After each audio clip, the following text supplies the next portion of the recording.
ছেলে হোক মেয়ে হোক আমরা নাম রাখবো মেসি। মেসির সৈনিকরা একসাথে নামছে আর কি। এখন মেসি যখন গোল করে বলেন যে মেসি কেন গোল করছে, যখন মেসি গোল করে না গত বিশ্বকাপের আগে, বিশ্বকাপে বলছিল যে মানে মেসিকে আমাদের এই বিশ্বকাপ আসার আগে থেকেই মেসি আলোচিত। এটা আমাদের গল্পে আমাদের এবং মেহেরিনের যে বাচ্চা ছেলে হোক মেয়ে হোক আমরা নাম রাখবো মেসি, কারণ আমি চাই আমার সন্তান ভালো ফুটবলার হোক। তো দেখেন ফুটবল বিশ্বকাপ চলছে এখন, আমরা কিন্তু গল্পটা অনেক আগেই বলছি, তো সেই গল্পর ধরে এসে এখন এই আলোচনা চলছে। সো মেসিময় আমার চারপাশটা এখন আপাতত এটা এক ধরনের উদযাপন বলা যায়, মানে এটা যখন আমরা শুনি তখন এটার উদযাপনটা আমেজটা ফিল করতে পারি।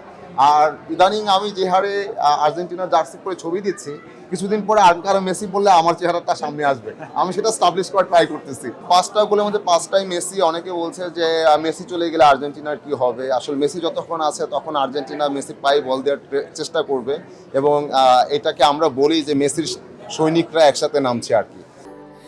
স্যান্ডেলিনা সো, রূপচর্চায় আভিজাত্য।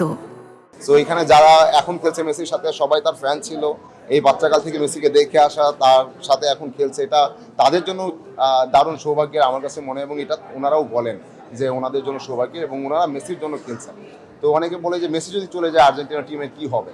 তো আমার মনে হয় যে এই বাকি যারা খেলেন, শুধু মেসি ডিবক্সের সামনে থেকে গোল দেয় তো ওই পর্যন্ত বলটা নিয়ে যায় কিন্তু বাকিরা, রাইট। কিন্তু তাদের মানে এবারের কৌশল বলেন বা ফরমেশন বলেন এইভাবেই সেট করা যে তারা মেসির পায়ে গিয়ে বল দেবে এবং মেসি গোল দিবে। এখন মেসি যখন গোল করে বলেন যে মেসি কেন গোল করছে, যখন মেসি গোল করে না গত বিশ্বকাপের আগে, বিশ্বকাপে বলছিল যে মানে মেসি তো গোলই পায় না, এখন গোল পাচ্ছে, এখন বলে মেসি যদি না থাকতো তার মানে এই ধরনের বিতর্ক চলতেই থাকবে। বাট এগুলো আমি এনজয় করি, শুনতে ভালো লাগে। হ্যাঁ, পেনাল্টির ব্যাপারে ছিল, তো এই কারণে লোকটা পেনাল্টিও নিতে এখন দেখি যে স্বাচ্ছন্দ্য বোধ করে না, পেনাল্টি নেয় না, পরবর্তীতে দুটা একদম ম্যাজিক্যাল গোল নেয়।